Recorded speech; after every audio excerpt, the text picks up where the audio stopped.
right, everybody's favorite round, the lightning round. All right, Lightning round. let me see if I can get through this pretty quickly. Again, this is meant to be 5 minutes or less. Here we go. Twitch source code with comments and all has been leaked. Dr. Disrespect is still banned. Oh, geez. James Gunn teases big character reveal in Guardians of the Galaxy Holiday Special. Echo is going to act as Daredevil Season 4 with Charlie Cox to return as the Daredevil himself on Disney+. Disney and Scarjo settle for $40 million. Randy Pitchford, who's that? We don't know, steps down as Gearbox Software president to focus on Gearbox Studios.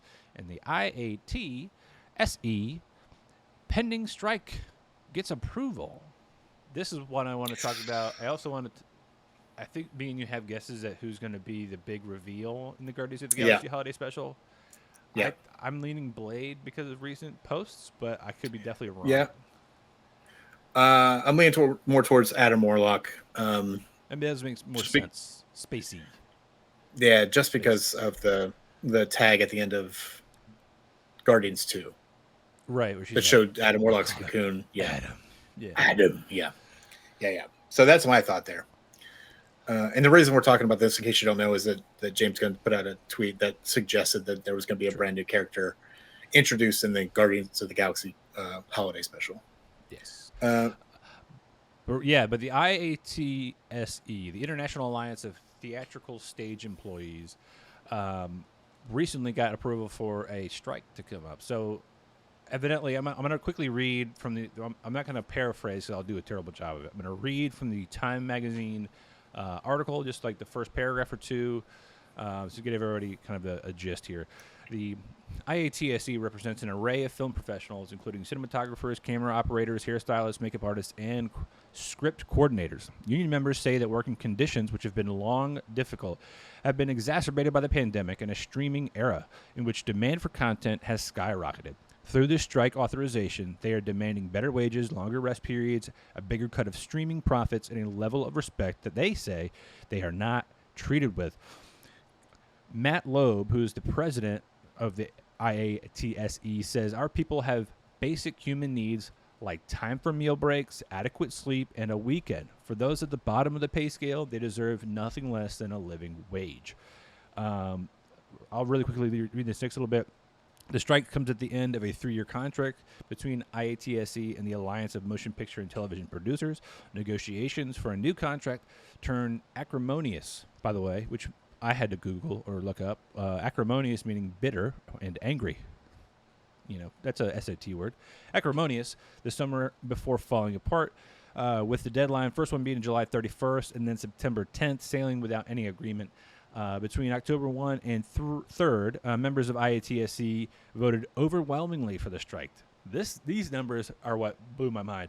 The union announced that 90% of the 60,000 members who received the ballot voted, and that 98% of those were in favor of this strike. That's crazy. That's like, I couldn't talk to 60,000 people in like 10 years, and yet that many people were on the same like page as far as like the conditions they're being treated with and how they're being treated. That's a problem. Yeah. Well, and I think it's probably a symptom to a bigger problem, right? I think we're seeing with the Great Resignation that's happening right now that people are tired of being taken advantage of by whoever they work for, right? Like, to me, I kind of feel like there's a reckoning coming beyond the Great Resignation. Like, the idea of sticking with one job and having a single income seems really dangerous right now. Like, having the idea now is to have multiple income streams, like a YouTube channel, streaming on Twitch, writing some sort of course and releasing it on Udemy or Teachable or Skillshare, or like having some sort of passive income that will float you when the working conditions at your current job overwhelm and they take advantage. And, I think that, there's a movement happening. And I think this is a big example of what that's going to look like going into the future. I don't think it's going to stop here is what I'm saying. No, I definitely agree with you, and not to get too far down the rabbit hole, but I think one of the many things we've heard with the pandemic and people working remotely was two things. One, people were actually working longer and more, which is fine, if you understand that that's what you're doing, right? A lot of people did it, I think, out of kind of this fear that if I'm not online, if my light's not green in whatever software people use to see that I'm online, like if I'm not showing up and like throwing out messages, then the perception could be that I'm not doing my job, right? Right.